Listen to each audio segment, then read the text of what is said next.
This channel's content is strictly for educational and informational purpose and does not endorse or promote any form of violence, harm, illegal activities, self-injuries and communal disharmony. প্রথমে তপন বাবুর কাছে আসি। তপন বাবু, প্রার্থী তালিকায় অন্যতম বড় চমক যেটা ছিল সেটা অভিজিৎ গঙ্গোপাধ্যায়, যিনি বিচারপতি পদে ইস্তফা দিয়েই বিজেপির প্রার্থী।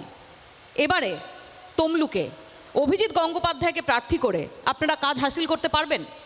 অভিজিৎ গঙ্গোপাধ্যায় তমলুক লোকসভা কেন্দ্রে 2 লক্ষ ভোটে জিতবে, এটা মানুষের আশীর্বাদ এবং শুভেচ্ছার মধ্য দিয়ে।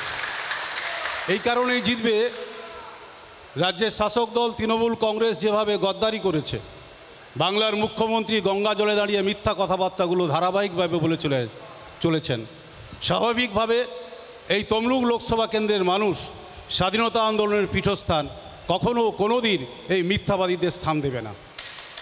আমরা আশা করি যে পশ্চিমবাংলায়, কারণ এই কারণে মানুষের মগজে এটাই এসেছে, তৃণমূল কংগ্রেস মানে চোর। অভিষেক, তৃণমূল কংগ্রেস মানে চোর, বিজেপি এই স্লোগানটাকে নিয়েই তাদের নির্বাচনী লড়াই লড়ছে এবং তৃণমূল কংগ্রেসের বিরুদ্ধে দুর্নীতির যে অভিযোগগুলো, সেই অভিযোগগুলোর ক্ষেত্রে খুব গুরুত্বপূর্ণ একজন চরিত্র হচ্ছেন অভিজিৎ গঙ্গোপাধ্যায়, যেটা আমি আগেই বললাম যে নিয়োগ দুর্নীতি মামলায় অনেকেই তাকে মেসায়া ভাবতেন। যারা চাকরি হারিয়েছেন, যারা যোগ্য চাকরি প্রার্থী, যারা চাকরি পাননি, তারা মনে করতেন যে অভিজিৎ গঙ্গোপাধ্যায় তিনি দেবদূত। সেই অভিজিৎ গঙ্গোপাধ্যায়কে সামনে রেখে এবার তমলুকের লড়াই। দুটো প্রশ্নেরই একেবারে গুছিয়ে উত্তর দিচ্ছি মৌপিয়াদি। প্রথম যেটা বললেন, অভিজিৎ বন্দ্যোপাধ্যায়ের নাম ঘোষণা করাটা চমক।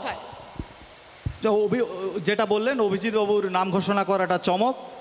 3 মাস আগে ভরা এজলাসে আমাদের রাজ্যের অ্যাডভোকেট জেনারেল কিশোর দত্ত জাস্টিস গাঙ্গুলির চোখে চোখ রেখে বলেছিলেন, আমার কাছে নথি আছে, প্রমাণ আছে, আপনি কিছুদিন পরে বিজেপির প্রার্থী হতে চলেছেন। তার লাইভ টেলিকাস্ট দেখা গেছে।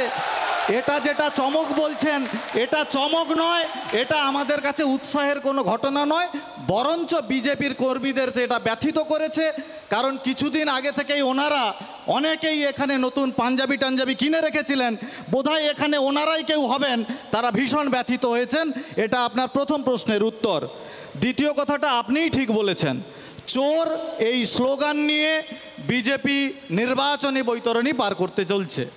আমি অত্যন্ত ঠান্ডা মাথায় বলছি, আরে স্লোগান নিয়ে তো বিজেপি, সিপিএম, কংগ্রেস, এনআরআই মাঠে নামেন, আমরা মাঠে তো দিদি উন্নয়ন নিয়ে নামি। আমরা তো মাঠে কথা নিয়ে নামি না, আমরা মাঠে সেই মন্ত্র নিয়ে নামি যেই মন্ত্র ভারতবর্ষকে পথ দেখাবে, কবির কথা সফল হবে, ভারত আবার জগত সভায় শ্রেষ্ঠ আসন লবে, সেই মন্ত্রটা সম্প্রীতি। আমরা এই মন্ত্র নিয়ে মাঠে নামি, আমরা ওসব স্লোগান নিয়ে মাঠে নামি না। আমরা ডেভেলপমেন্ট যা চোখে দেখা যায়, আমরা সেটা নিয়ে মাঠে নামি। বাংলার আওয়াজ, বাঙালির আবেগ, জি 24 ঘন্টা।